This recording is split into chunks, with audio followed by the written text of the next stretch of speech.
बदमाश एक साथ एक जगह पर मौजूद हैं, तो पुलिस ने यहाँ पर घेराबंदी की और इन लोगों को पहले ललकारा गया और इन्हें सरेंडर करने के लिए कहा गया। बार बार कई बार कहा गया, लेकिन इसके बावजूद जब दूसरी तरफ से फायर किए गए तो पुलिस ने भी आखिरकार फायर किया और एनकाउंटर करते हुए तीनों बदमाशों को ढेर कर दिया।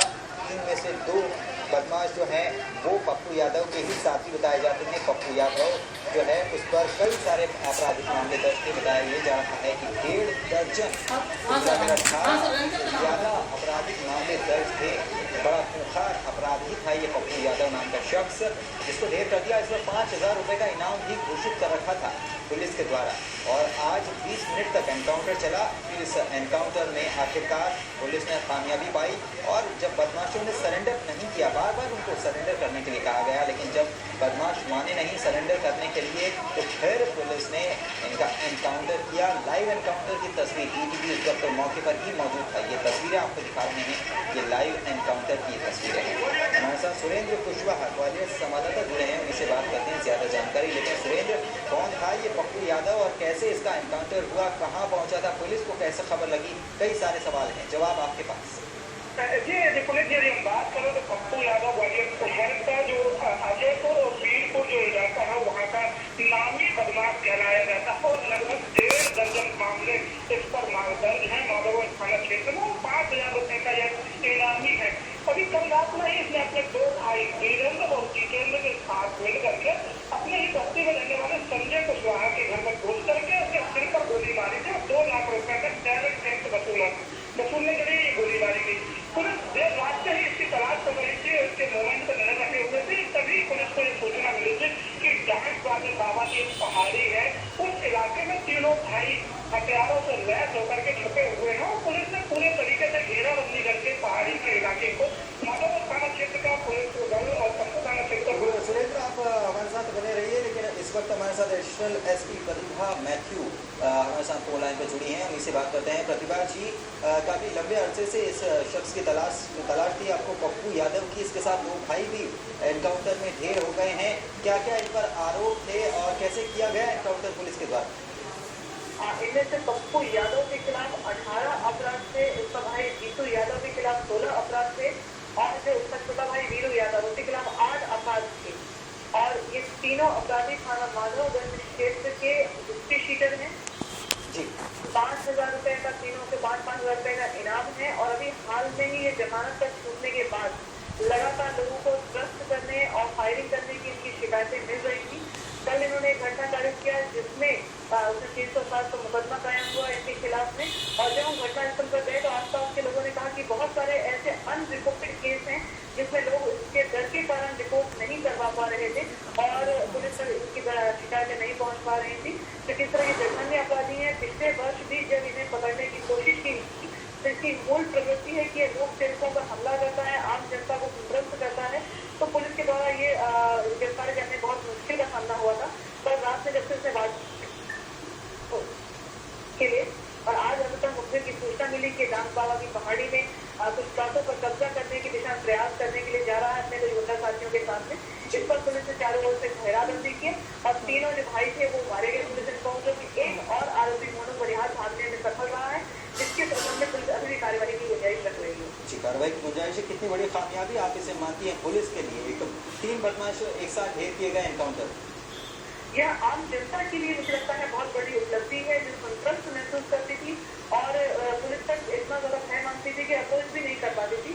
और इनकी जो मॉडस ऑपरेंडी है बहुत बचपन से इनकी जो आपराधिक प्रवृत्ति है और एक तरह से मानसिक रूप से अपराध के प्रति बहुत लगाव रखने वाले तीनों अपराधी थे। इनका एकमात्र जो जुनून था, एकमात्र जीवने की शैली थी वो अपराध था। सुबह सोकर उठने से लेकर रात में सोने तक इनके हाथ में कट्टा या तलवार या चाकू होने की इनकी बहुत अच्छी एक आदत थी, इनका ऐसा माना था। तो इस तरह से जनता के हित में एक अच्छा काम हो सका है, इसके लिए ग्वालियर पुलिस ने प्रयास किया है। मुझे मानती हूँ कि ग्वालियर पुलिस ने अच्छा कर। प्रतिभा जी, अगर इस एनकाउंटर की बात की जाए तो तस्वीर हमारे पास भी मौजूद है। 20 मिनट तक ये एनकाउंटर चला, जिससे साफ होता है कि जो बदमाश थे उनके पास काफ़ी असलहा था। कितना असलहा इनके पास बरामद हुआ है और किस प्रकार का ये असलहा है?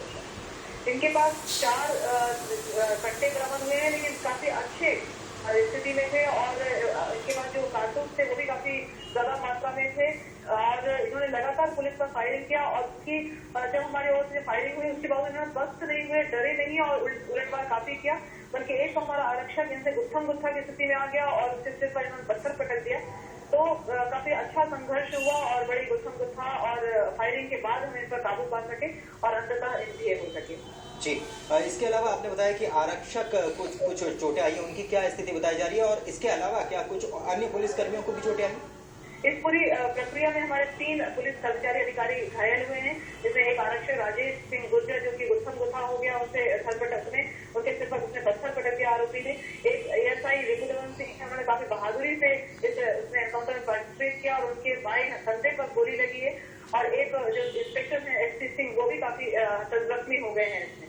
जी, तो प्रतिभा जी, काफी वीरता का परिचय देते हुए बदमाशों से लोहा लिया इन तीनों ने, क्या कुछ इस प्रकार का कुछ इनाम की घोषणा इनको की जाएगी, इनाम दिया जाएगा पुलिस विभाग की तरफ से इन लोगों को?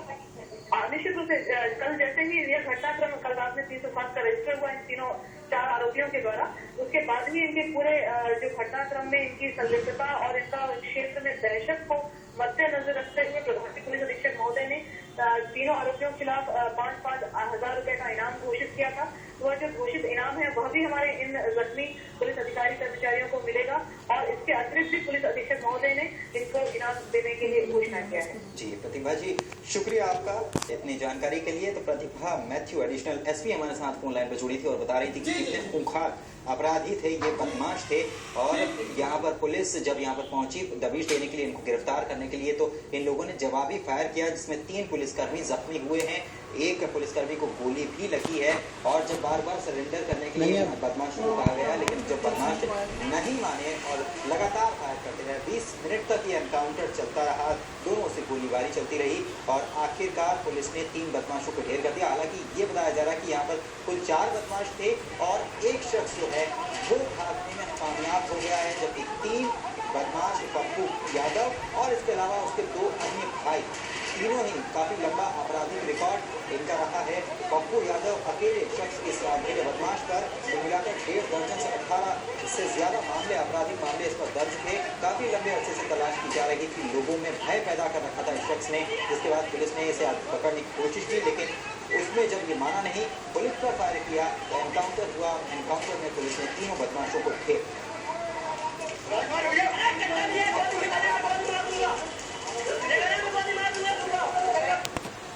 तो बिना छोटे से ब्रेक के लिए जल्द